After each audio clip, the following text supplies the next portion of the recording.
ఆక్రమించేందుకు అగ్రరాజ్యాల మధ్య పోటీ ఇప్పుడు పతాక స్థాయికి చేరింది. ఇప్పటి వరకు చంద్రుడిపై రోవర్లను దింపడం, నీటి జాడలు వెతకడం వంటి ప్రయోగాలే జరిగాయి. కానీ ఇప్పుడు రష్యా ఏకంగా జాబిల్లిపై కరెంటు పుట్టించేందుకు సిద్ధమైంది. రాబోయే 10 ఏళ్లలోనే చంద్రుడి ఉపరితలంపై ఒక భారీ విద్యుత్ కేంద్రాన్ని నిర్మించాలని రష్యా లక్ష్యంగా పెట్టుకుంది. ఇది కేవలం రష్యా కోసమే కాదు, చైనాతో కలిసి నిర్మించబోయే అంతర్జాతీయ పరిశోధనా కేంద్రానికి వెన్నెముకగా నిలవబోతోంది. ఒకప్పుడు అంతరిక్ష పరిశోధనల్లో రారాజుగా వెలిగిన రష్యా ఇటీవలి వైఫల్యాల నుంచి తేరుకొని ఈ భారీ ప్రాజెక్టుతో ప్రపంచాన్ని ఆశ్చర్యపరచాలని చూస్తోంది. అసలు చంద్రుడిపై విద్యుత్ కేంద్రం ఎలా సాధ్యం? దీని వెనుక ఉన్న సాంకేతిక సవాళ్లేంటి? Let's watch the story.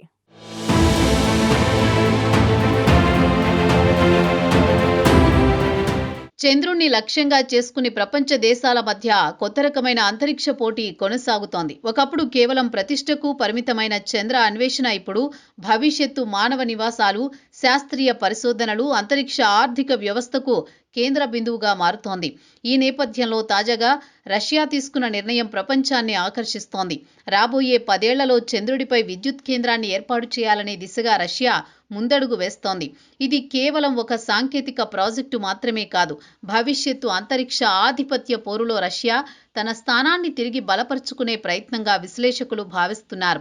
Russia ప్రభుత్వ ఆధ్వర్యంలోని అంతరిక్ష పరిశోధనా సంస్థ రాస్కాస్మస్ ఈ ప్రాజెక్టును అధికారికంగా ప్రకటించింది. 2036 నాటికి చంద్రుడిపై ఒక స్థిరమైన విద్యుత్ ప్లాంటును ఏర్పాటు చేయడమే లక్ష్యంగా ప్రణాళికలు రూపొందించినట్లు వెల్లడించింది. ఈ మహత్తర ప్రాజెక్టును అమలు చేయడానికి రష్యాకు చెందిన ప్రముఖ ఏరోస్పేస్ సంస్థ లావోచ్కిన్తో ఒప్పందం కుదుర్చుకున్నట్టు తెలిపింది. చంద్రుడిపై భవిష్యత్తులో చేపట్టబోయే పరిశోధనలన్నింటికీ విద్యుత్ కీలక మౌలిక వసతిగా మారనున్న నేపథ్యంలో ఈ ప్రాజెక్టుకు అత్యంత ప్రాధాన్యమిస్తున్నట్లు రాస్కాస్మస్ స్పష్టం చేసింది.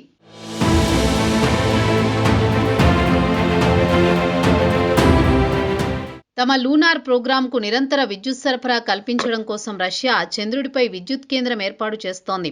చంద్రుడి ఉపరితలంపై పనిచేసే రోవర్లు, శాస్త్రీయ పరికరాలు, అబ్జర్వేటరీలు అన్నీ స్థిరమైన విద్యుత్పై ఆధారపడి ఉంటాయి. అంతేకాదు, రష్యా, చైనా కలిసి ఏర్పాటు చేయాలని భావిస్తున్న సంయుక్త చంద్ర పరిశోధనా కేంద్రానికి విద్యుత్ ప్లాంట్ కీలకంగా మారనుంది. ఇప్పటికే ఈ 2 దేశాలు చంద్రుడిపై సంయుక్తంగా పరిశోధనా కేంద్రాన్ని ఏర్పాటు చేయాలన్న నిర్ణయాన్ని ప్రకటించాయి. ఆ కేంద్రం దీర్ఘకాలం పనిచేయాలంటే సౌరశక్తి మాత్రమే సరిపోదని, ప్రత్యామ్నాయ విద్యుత్ వనరు తప్పనిసరిగా అవసరమని నిపుణులు ఇది సౌర విద్యుత్ కేంద్రమా లేక అణు విద్యుత్ ప్లాంటా అనే దానిపై అంతర్జాతీయంగా చర్చ జరుగుతోంది. ఇది అణు విద్యుత్ కేంద్రమయ్యే అవకాశాలున్నాయని నిపుణులు అంచనా వేస్తున్నారు. చంద్రుడిపై సూర్యకాంతి కొన్ని ప్రాంతాల్లో మాత్రమే నిరంతరంగా లభిస్తుండటంతో అణు విద్యుత్ మరింత విశ్వసనీయమైన ఎంపికగా మారుతుందని శాస్త్రవేత్తలు భావిస్తున్నారు. అయితే భద్రతా, సాంకేతిక సవాళ్లు, అంతర్జాతీయ నిబంధనలు వంటి అంశాలు దీనిని క్లిష్టంగా మారుస్తున్నాయి. ఈ విషయాలపై రష్యా నుంచి ఇంకా అధికారిక ప్రకటన రావాల్సి ఉంది.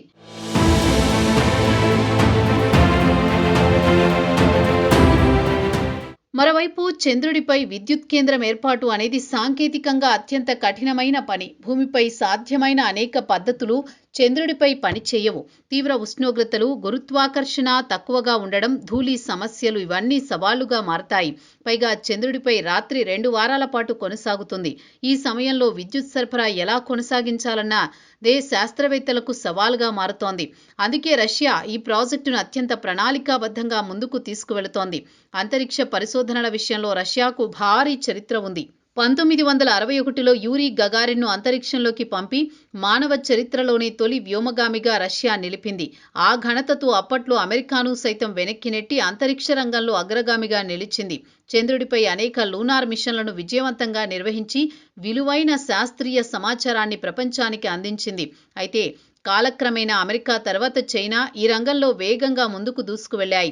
రష్యా మాత్రం ఆర్థిక సమస్యలు, సాంకేతిక పరిమితుల కారణంగా కొంత వెనుకబడింది.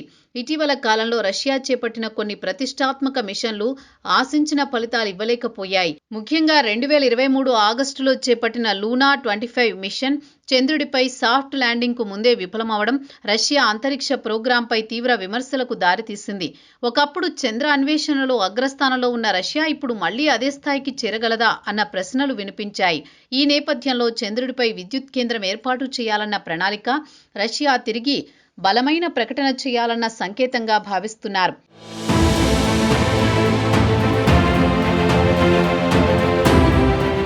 మరోవైపు అమెరికా కూడా చంద్రుడిపై తిరిగి మానవ అడుగులు పెట్టేందుకు ఆర్టెమిస్ కార్యక్రమాన్ని తీసుకొచ్చింది. చైనా ఇప్పటికే చంద్రుడిపై విజయవంతమైన ల్యాండింగ్స్, నమూనాల సేకరణతో తన సత్తా చాటింది. ప్రైవేటు రంగం కూడా ఈ పోటీలోకి దిగింది. ఎలన్ మస్క్ నేతృత్వంలోని స్పేస్ ఎక్స్ వరుస ప్రయోగాలతో ప్రపంచాన్ని ఆశ్చర్యపరుస్తోంది. ఈ పరిస్థితుల్లో చంద్రుడిపై శాశ్వత మౌలిక వస్తువుల ఏర్పాటు చేయడం భవిష్యత్తులో ఎవరు ఆధిపత్యం సాధిస్తారన్న దానిపై ప్రభావం చూపనుంది. చంద్రుడిపై విద్యుత్ కేంద్రం ఏర్పాటు జరిగితే అది కేవలం శాస్త్రీయ ప్రయోజనాలకు మాత్రమే పరిమితం కాదని, భవిష్యత్తులో చంద్రుడిపై మానవ నివాసాలు, ఖనిజ వనరుల వినియోగం, అంతరిక్ష పరిశ్రమల అభివృద్ధికి ఇది బాటలు వేస్తుందని నిపుణులు అభిప్రాయపడుతున్నారు.